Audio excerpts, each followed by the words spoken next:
All right, folks, a little bit of a different video this week. I'm not going to be reviewing a particular pen. This is a PenBBS 456. You have seen me do multiple videos on this pen. I did one fairly recently, a few months ago, where I partially took it apart. I did the most common sort of disassembly. I did allude to the fact that I would, in a subsequent video, do a complete and total teardown of it. I basically said that was a somewhat advanced concept. Well, here we go. We're going to actually do it. I'm going to completely take this pen apart. You will need some tools to really facilitate this. So you're going to need something along the lines of this. I strongly recommend every fountain pen enthusiast own a pair of these. These are nylon jawed pliers. It will allow you to grab onto something, say, soft metallic and not mar or ruin the threads, which we'll get to in a minute. There is a particularly tricky piece of this disassembly where you will need a pair of very, very long, very fine point needle nose pliers. Even better would be the ones where they're bent at a 90-degree angle, but that's not 100% required. But you do need to have them be long, and they need to come to quite a fine point at the end. Something that would also be really, really helpful would be a pair of fairly fine point tweezers. We'll get to that in a minute. Something else I want to really strongly recommend is this. This is the PenBBS parts pack. This has all the different parts you will need for replacing things on pens like this. In particular, there are a couple of O-rings, gaskets, and felt washers that may need replacing when you take a pen like this apart, and those are somewhat hard to source parts, but if you get yourself one of these PenBBS parts packs, you'll be all set. So I strongly recommend having one of these handy before you undertake taking apart one of these, because you don't want to get to the point and get to, say, where you get to a felt gasket that's shot, needs to be replaced, and now you can't put it back together and expect the pen to work because you don't have the parts. So I do recommend you have one of these handy. So no time like the present, let's get right to how we would disassemble this. So again, obviously you're just going to take the cap off and set it aside. We're going to unscrew the section. Now we're going to work on disassembling the section. So one of the things you want to do with the section on these pens is you want to grab on very carefully, because you don't want to mar these or bend these fins. These fins are very, very delicate on these PenBBS feeds. And you want to grab very carefully. I recommend you grab from the side here and just give it a turn to unscrew the nib unit from the section. So when you unscrew the nib unit, be careful. Let's just look at where all the O-rings are. There's going to be 3 O-rings in play here. There's going to be one on the end of the section, so we'll set that aside for a minute. Now we talk about the nib unit itself. It's going to have 2 O-rings. Be careful you don't lose these. There's one on the top and one on the bottom here. And again, these are all in the parts pack if you do need to replace them. Now we're talking about completely disassembling the nib and the feed. Now, depending upon if you've done this before or how tight it is, etc., because they can vary quite a bit, it may be a bit challenging to yank these out, but just they will come out. Pull them out carefully, again holding by the sides, to remove the nib holder from the nib and feed from the nib holder. So now you have a nib, a feed, and a nib holder. So these are all can be cleaned, etc. Again, if you're going to put silicone grease on it when you reassemble, which we'll get to in a minute, be careful to keep them away from the nib and the feed. Nibs and feeds and silicone grease do not agree with each other. Now, again, we have the section. There's nothing more to disassemble there. There is an O-ring there. Be careful you don't lose it. That can be replaced. We have the cap, so we'll set that aside there. Now we have the rest of the pen. So now let's talk about where it starts to get a little bit interesting in terms of disassembly. So the first thing we're going to do is we're going to unscrew the vacuum filling unit from the barrel. And again, as I said before, you have these flat sides here. You need to grab onto that, and I do not recommend you just simply take a pair of pliers and grab on. This metal can be soft, and I strongly recommend you use something like these nylon jawed pliers. In a pinch, you could use regular pliers with some tape over it. So get a grip on the end of the filling unit, and what I like, you can do it a couple different ways. I think if you just sort of hold a steady grip there and then turn the barrel, the whole unit will unscrew, and the barrel is just a barrel, and that can be cleaned. And now we have our vacuum filling unit. So basically, you've got these pieces here, which are just simply pressed onto the end of the rod. These can be popped off and replaced quite easily. Now, the last video, this is as far as I went. I didn't remove the knob, and more importantly, I didn't remove this unit here, which has a bunch of washers and both rubber and felt washers in there. We're going to do that today. The tricky part is unscrewing it.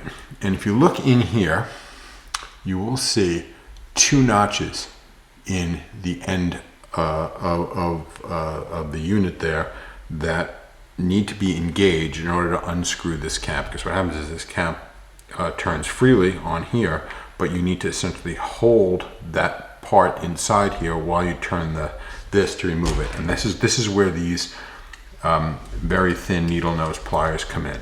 So what you want to do is essentially engage those notches with the tips of the pliers, hold it down like this, and simply turn this to remove it. And then that cap just comes right off. And there we go. You then have a retaining nut on the end, which comes off fairly easily. It does have flat sides, and if you have any difficulty getting that off, you can hold on to them with the pliers, but that should come off fairly easily. So you have the retaining nut, then you have the actual bit that screws in right there, and then you can now remove this whole business here. So you have that rod. Now let's talk about what's inside here.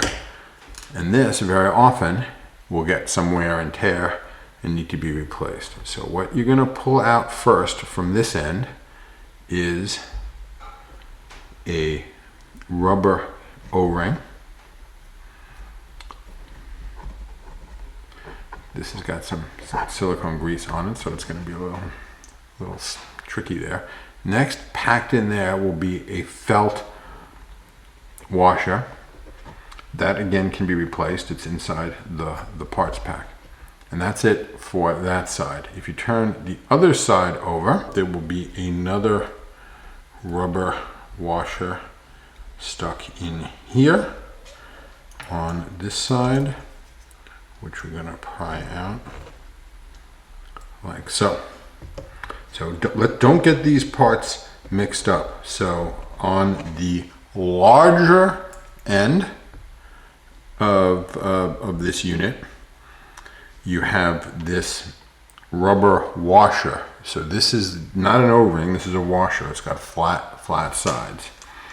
On the smaller end, from the inside going out, you first have the felt washer, then you have a rubber O-ring.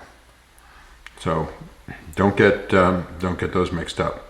You also have two O-rings on the larger outside part here, and those are just normal conventional O-rings that are placed inside there. So that is pretty much your complete disassembly here. And again, all of these sort of consumable parts here, all of these O-rings and all of these washers can be found in this parts pack. So if they need replacing, you can do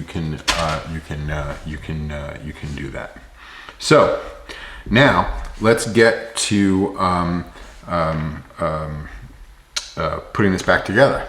So first, we're going to sort of do it in mostly reverse order here. So you're going to take the larger end of this piece, and what goes in there is this fairly thick rubber washer. And again, I just want to make the distinction here between the washer and the O-ring.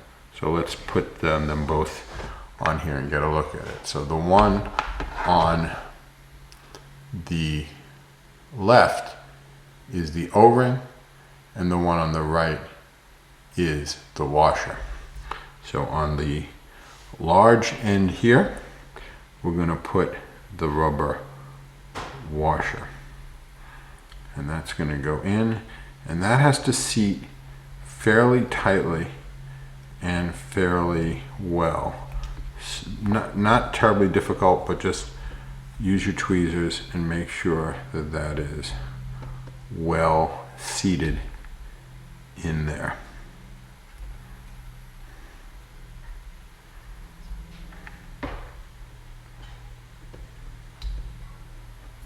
Okay, there we go. Next is the felt washer that goes in here on the other side. That's on the smaller side. And again, carefully using the tweezers, make sure that that's well seated. Then the O-ring goes on top of the felt washer. And there you go. Now, what I would do at this point is put a small amount of silicone grease inside both ends of this business here. So I'd put some in there, and I would put some in there. Next, we can simply slide it on the filling unit rod. The smaller end goes towards the threaded piece here, and the larger end goes facing the stopper. You can put a little bit of silicone grease on the rod itself, not a bad idea at this point, and just move it back and forth, make sure everything is functioning well. Make sure that our O-ring and felt washer are properly packed in here. Make sure our large rubber washer is thoroughly packed in there. Now, we can then put our threaded piece back on here. The thread should be facing in, and the slots should be on that side, on the inner side of the filling unit. We can then put our retaining nut on like so and tighten that up. Finger tight is sufficient for this. We can then put the knob on, and we're going to need to do the reverse of what we did before. So we're going to take our needle nose pliers and engage them in these little slots there to hold this still while we thread the knob on. And again, finger tight is all you need to do. It doesn't need to be super tight. This should now rotate freely. This should slide back and forth. We then can take our barrel and replace the vacuum filling unit in the barrel as so. Initially, just make it finger tight, and then again, what I would do is take our nylon jawed pliers and then just hold it just a little bit to get it a little bit tighter, but you don't need to go crazy with making this super tight. Pull that back and forth to make sure your filling mechanism is working properly, and turn that to be closed. All right, next, we're going to reassemble our nib unit, and like I said, make sure if you've been working with silicone grease, make sure you keep it away from the nib and the feed, because nibs and feeds and silicone grease do not mix well. You can then simply return the nib and feed to the nib and feed holder. That can then get threaded back into the section. And again, you don't have to go crazy with making that tight. The section can then get threaded back into the barrel. At this point, I would put a little bit of the silicone grease on these threads and this O-ring, and then return that to the barrel where it belongs. And there we have it. We have our pen. Let's just clean that off a little bit. We've done pretty much a complete teardown of this PenBBS 456. A lot of vac fillers work the same way. In other words, the key tricky part here is disassembling this vacuum filling mechanism. So you basically the tricky part is unscrewing this without damaging those threads and getting some sort of a tool to engage in those notches so you can unscrew this cap and get the whole rest of the filling mechanism apart. These needle nose pliers work really well. Like I said, if you had the kind that where the tips are bent at a 90-degree angle, that would actually make it even easier, but it's just so I didn't really have too much trouble. It worked well. You could also, in a pinch, use tweezers to do the same sort of job, where you engage the tips of your tweezers in here and do the same kind of thing. That could work as well.